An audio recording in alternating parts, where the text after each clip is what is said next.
अध्याय 18 ईसा की गिरफ्तारी।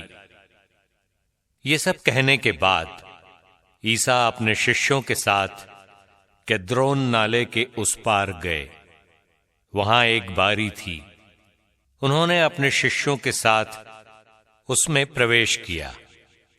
उनके विश्वासघाती यूदस को भी वो जगह मालूम थी, क्योंकि ईसा अक्सर अपने शिष्यों के साथ वहां गए थे। इसलिए यूदस पलटन और महायाजकों तथा फरीसियों के भेजे हुए प्यादों के साथ वहां आ पहुंचा।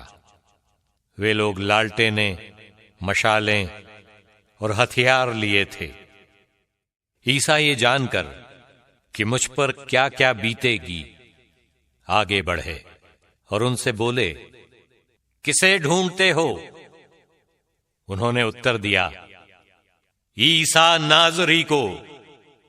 ईसा ने उनसे कहा, मैं वही हूं। वहां उनका विश्वासघाती यूदस भी उन लोगों के साथ खड़ा था। जब ईसा ने उनसे कहा, मैं वही हूं, तो वे पीछे हटकर भूमि पर गिर पड़े। ईसा ने उनसे फिर पूछा, किसे ढूंढते हो?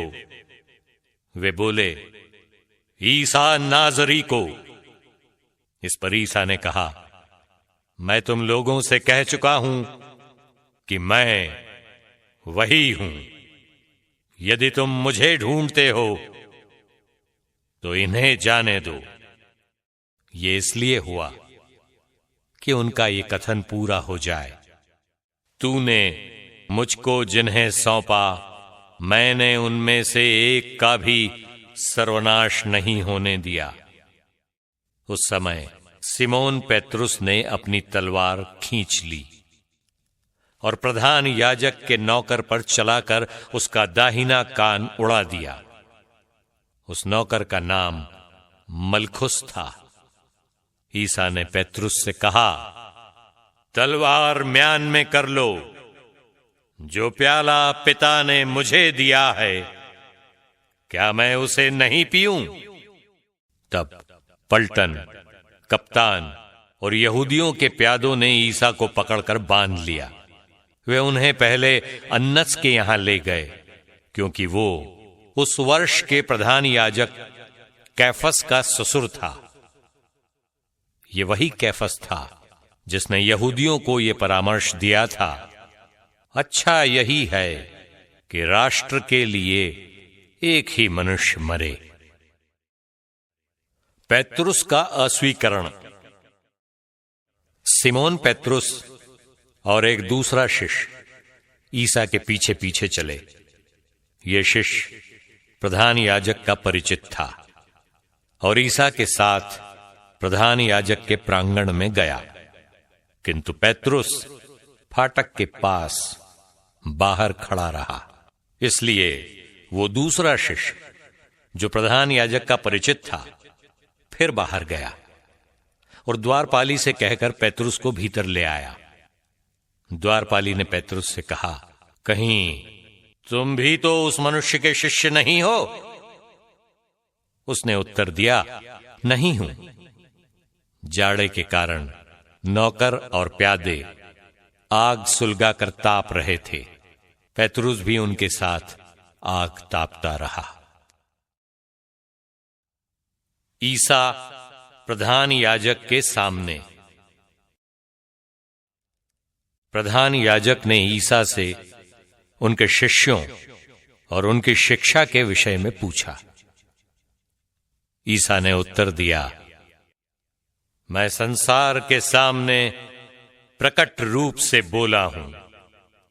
मैंने सदा सभागृह और मंदिर में, जहां सब यहूदी एकत्र हुआ करते हैं, शिक्षा दी है। मैंने गुप्त रूप से कुछ नहीं कहा। यह आप मुझसे क्यों पूछते हैं? उनसे पूछिए जिन्होंने मेरी शिक्षा सुनी है। वे जानते हैं कि मैंने क्या क्या कहा। इस पर पास खड़े प्यादों में से एक ने ईसा को थप्पड़ मारकर कहा, तुम प्रधान याजक को इस तरह जवाब देते हो? ईसा ने उससे कहा, यदि मैंने गलत कहा तो गलती बता दो, और यदि ठीक कहा तो मुझे क्यों मारते हो? इसके बाद अन्नस ने बांधे हुए ईसा को प्रधान याजक कैफस के पास भेजा। पैतरुस का पुनः अस्वीकरण। सिमोन पैतरुस उस समय आग ताप रहा था। कुछ लोगों ने उससे कहा, कहीं तुम भी तो उसके शिष्य नहीं हो? उसने अस्वीकार करते हुए कहा, नहीं हूं। प्रधान याजक का एक नौकर उस व्यक्ति का संबंधी था जिसका कान पैतरुस ने उड़ा दिया था। उसने कहा, क्या मैंने तुमको उसके साथ बारी में नहीं देखा था? पैतरुस ने फिर अस्वीकार किया और उसी क्षण मुर्गे ने बांग दी पिलातुस के सामने। तब वे ईसा को कैफस के यहां से राज्यपाल के भवन ले गए। अब भोर हो गया था। वे भवन के अंदर इसलिए नहीं गए कि अशुद्ध न हो जाएं, बल्कि पास्का का मेमना खा सकें। पिलातुस बाहर आकर उनसे मिला और बोला, आप लोग इस मनुष्य पर कौन सा अभियोग लगाते हैं? उन्होंने उत्तर दिया, यदि ये कुकर्मी नहीं होता तो हमने इसे आपके हवाले नहीं किया होता। पिलातुस ने उनसे कहा, आप लोग इसे ले जाइए और अपनी संहिता के अनुसार इसका न्याय कीजिए। यहूदियों ने उत्तर दिया, हमें किसी को प्राण दंड देने का अधिकार नहीं है। ये इसलिए हुआ कि ईसा का वो कथन पूरा हो जाए जिसके द्वारा उन्होंने संकेत किया था कि उनकी मृत्यु किस प्रकार की होगी। तब पिलातुस ने फिर भवन में जाकर ईसा को बुला भेजा और उनसे कहा, क्या तुम यहूदियों के राजा हो? ईसा ने उत्तर दिया, क्या आप ये अपनी ओर से कहते हैं या दूसरों ने आपसे मेरे विषय में ये कहा है? पिलातुस ने कहा, क्या मैं यहूदी हूं? तुम्हारे ही लोगों और महायाजकों ने तुम्हें मेरे हवाले किया। तुमने क्या किया है?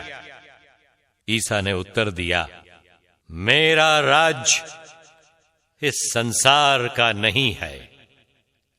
यदि मेरा राज्य संसार का होता तो मेरे अनुयायी लड़ते और मैं यहूदियों के हवाले नहीं किया जाता, परंतु मेरा राज्य यहां का नहीं है। इस पर पिलातुस ने उनसे कहा, तो तुम राजा हो? ईसा ने उत्तर दिया, आप ठीक ही कहते हैं, मैं राजा हूं।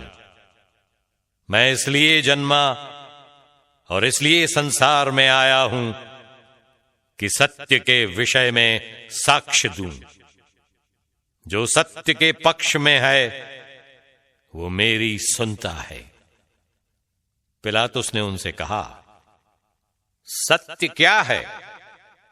वो ये कहकर फिर बाहर गया और यहूदियों के पास आकर बोला,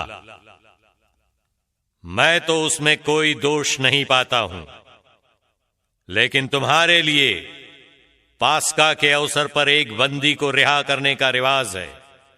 क्या तुम लोग चाहते हो कि मैं तुम्हारे लिए यहूदियों के राजा को रिहा कर दूं? इस पर वे चिल्ला उठे, इसे नहीं, बराब्बस को। बराब्बस डाकू था।